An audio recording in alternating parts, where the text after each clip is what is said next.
안녕하세요. 이번 영상에서는 웹캠으로부터 캡처한 영상에서 특정 색을 가진 물체를 추적하는 방법을 다룹니다. 블로그에 올려져 있는 포스팅의 코드를 수정하여 진행합니다. 1246번 포스팅입니다. 이 코드는 HSV 컬러 서클 이미지에서 마우스로 클릭한 색만 검출합니다. 포스팅에 있는 코드를 복사하여 파이썬 프로젝트에 새로운 파이썬 파일에 붙여넣기 합니다.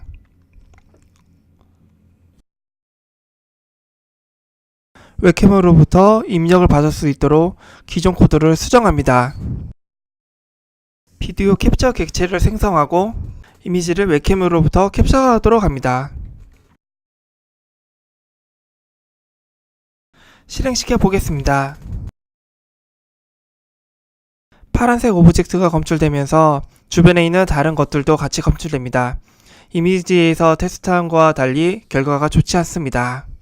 이미지에선 잘 동작하던 코드가 웹캠에선 왜 잘 안될까요? 그것은 바로 조명 차이로 HSV 값이 다르기 때문입니다.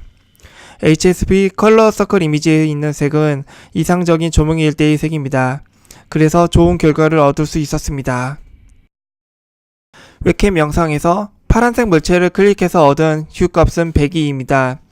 HSV 컬러 서클 이미지에서 얻은 120과는 차이가 있죠. 하지만 검출 결과가 안 좋은 것은 휴값 때문만은 아닙니다. 그보다는 HSV 이미지의 세츄레이션 성분과 밸류 성분 때문입니다. 코드에서는 이 두 성분을 30으로 고정해 두고 있습니다. 더 높은 값으로 세츄레이션 값과 밸류 값을 조정해야 우리가 검출하고자 하는 파란색만 검출할 수 있습니다. 파란색 범위의 휴값이 같더라도 세츄레이션 S가 작은 경우 흰색에 가까운 밝은 파란색이 검출됩니다. 밸류 V가 작은 경우에는 검은색에 가까운 탁한 파란색이 검출될 수 있습니다. 세츄레이션과 밸류가 모두 일정 값 이상일 때의 진한 파란색 범위입니다. 하지만 두 값을 높게 한다고 파란색이 잘 검출되지는 않습니다. 조명에 따라서는 적게 검출될 수 있기 때문에 이럴 때에는 두 값을 낮추어 줄 필요가 있습니다. 테스트 환경에 따라 세츄레이션과 밸류를 조정하면 좋을 듯 합니다. 이럴 때 유용한 것이 트랙바입니다.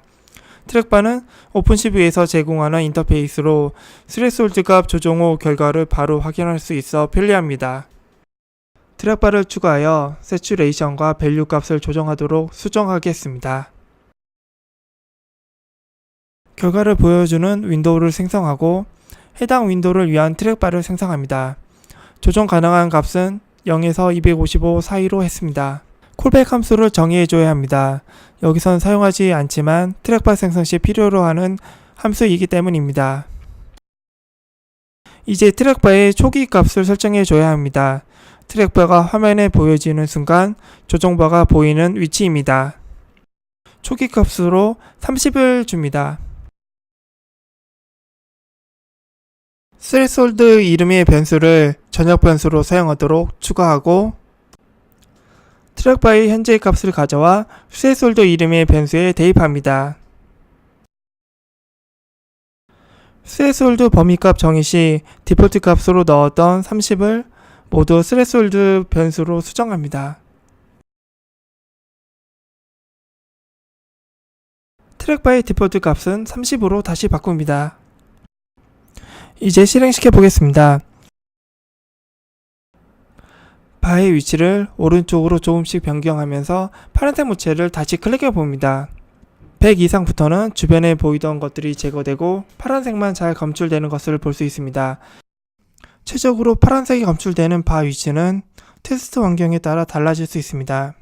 가끔 노이즈들이 보이긴 하는데 이 부분은 다음 단계의 모폴로지 연산으로 제거할 수 있습니다.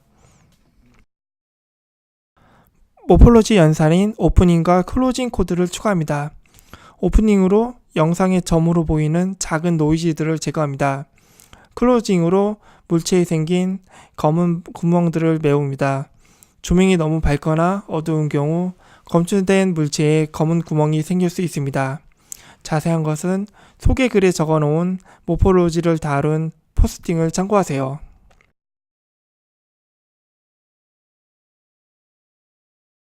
실행시켜보면 작은 노이즈들이 제거된 것을 볼 수 있습니다. 이제 물체의 위치를 추적하는 코드를 추가하겠습니다. 영상에서 물체의 영역의 좌표를 얻기 위해서는 라벨링을 해주어야 합니다. 라벨링을 해주면 물체의 중심 좌표, 영역의 크기, 외곽 박스 좌표 등을 얻을 수 있습니다. 오픈CV 3.0에서 추가된 Connected Component with State 함수를 사용하면 쉽게 라벨링을 할 수 있습니다.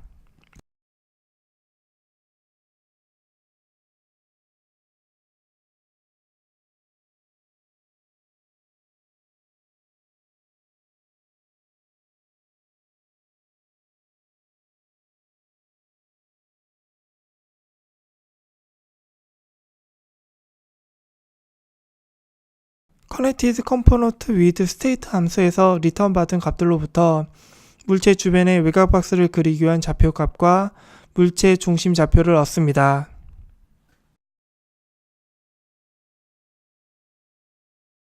노이즈로 인해 검출된 작은 물체를 제거하기 위해 물체의 영역 크기가 50 이상인 경우에만 중심 좌표의 빨간 원, 물체 외곽에 빨간 외곽 박스를 그려줍니다.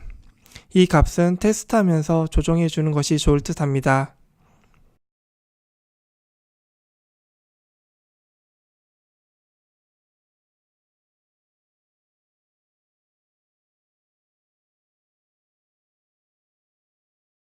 오타가 났었네요. 이 부분에 콜론을 추가하고 나서 실행을 해봅니다. 실행을 시켜보면 파란색 물체를 따라다니며 빨간 원과 사각형이 그려집니다. 이번 영상에서는 파란색 물체를 사용해서 테스트를 진행했습니다. 어두운 조명이나 밝은 조명에서도 비교적 잘 검출돼서 선택하게 되었습니다. 파란색 외의 색들은 많이 테스트해보지 못했습니다. 빨간색의 경우에는 살색과 같이 검출되기도 하고 조명 변화에도 민감한 반응을 보였습니다. 같은 조명 환경이라면 파란색이 더 좋은 결과를 보이는 듯합니다. 하지만 테스트 환경의 차이로 저와 다른 결과를 보일 수도 있습니다. 이래서 영상 처리가 어려운 듯합니다. 그동안 6개의 영상을 통해 파이썬으로 오픈CV 프로그래밍 하는 방법을 다루어 보았습니다. 다음 시간부터는 C++로 오픈CV 프로그래밍 하는 방법에 대해 알아보겠습니다. 파이썬과 C++은 똑같은 오픈CV 함수를 사용하기 때문에 서로 코드 변환하기가 어렵지는 않습니다. 하지만 언어 차이를 무시할 수 없기에 C++로 오픈CV 하는 방법에 대해 알아보려고 합니다. 앞으로도 꾸준한 관심 부탁드립니다. 감사합니다.